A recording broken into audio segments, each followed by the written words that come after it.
최고위원 홍명필입니다. 이곳 모란공원에 잠들어 계신 노회찬 의원의 말씀을 떠올립니다. 우리가 일본과 사이가 안 좋지만 외계인이 침공하면 협력해야 하지 않겠습니까? 그렇습니다.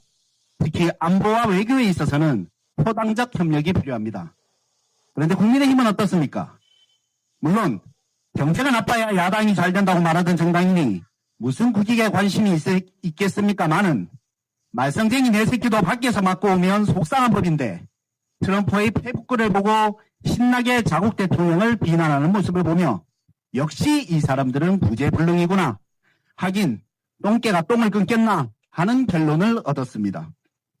러시아 우크라이나 전쟁이 벌어지자 젤렌스키 정적이었던 포르셴코 전 대통령은 귀국해서 함께 싸웠는데 국민의힘 정치인들은 외교적 결례에 대해 분노해야 할 순간에 고군분투하는 이재명 대통령의 등에 칼을 꼽습니다.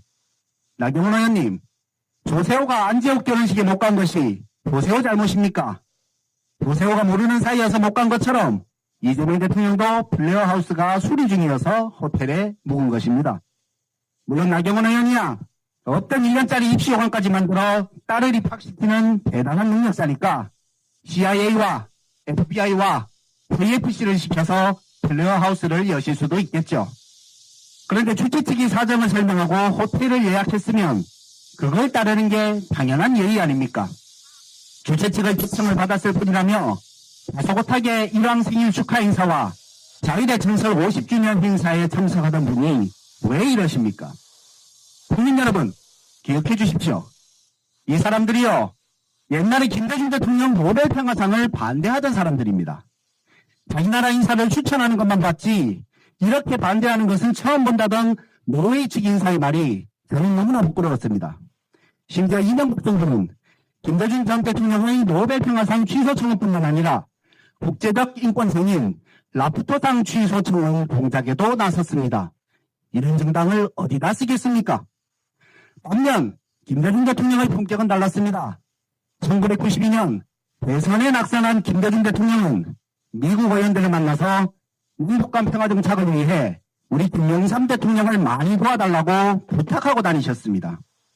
애국 정치인이라면 이쯤은 해야 할 것인데 내란을 일으키고도 반성 없는 국민의힘 장동혁 대표는 이재명 정권을 끌어내리겠다고 합니다. 노무현 대통령 취임 100여일 만에 탄핵을 요구하던 못된 짓거리를 이재명 대통령 취임 100여일 지난 시점에 그대로 하고 있는 것입니다. 늘 불안한 심정으로 외국에서의 도리도리를 지켜보며 멀미했던 국민들 입장에선 어려운 해결을 잘 풀어가고 있는 이재명 대통령을 보며 마음이 흐뭇한데 잘한 것을 박수치는 것조차 못하는 옹졸한 마음으로 무슨 정치를 합니까? 크게 잘못한 시간조차 없었던 이재명 정부가 뭘 어쨌다고 끌어내린다는 소리를 하냔 말입니다. 당신들이 박해하던 이곳 모란공원의 민주열사들 덕분에 당신들이 독재할 시기엔 안기부에 끌려갔을 발언들도 할 수 있음을 늘 감사해야 할 것입니다.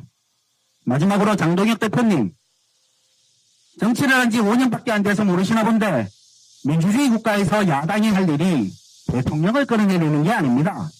5년간 국민을 위해 열심히 노력하고 그것을 평가받고 국민들에게 인정되면 국가 운영권을 한시적으로 부여받는 것입니다.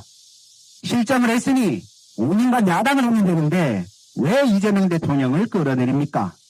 그것은 당신들이 그동안 꿀 빨면서 오용된 권력의 달달함에 중독되었기 때문입니다.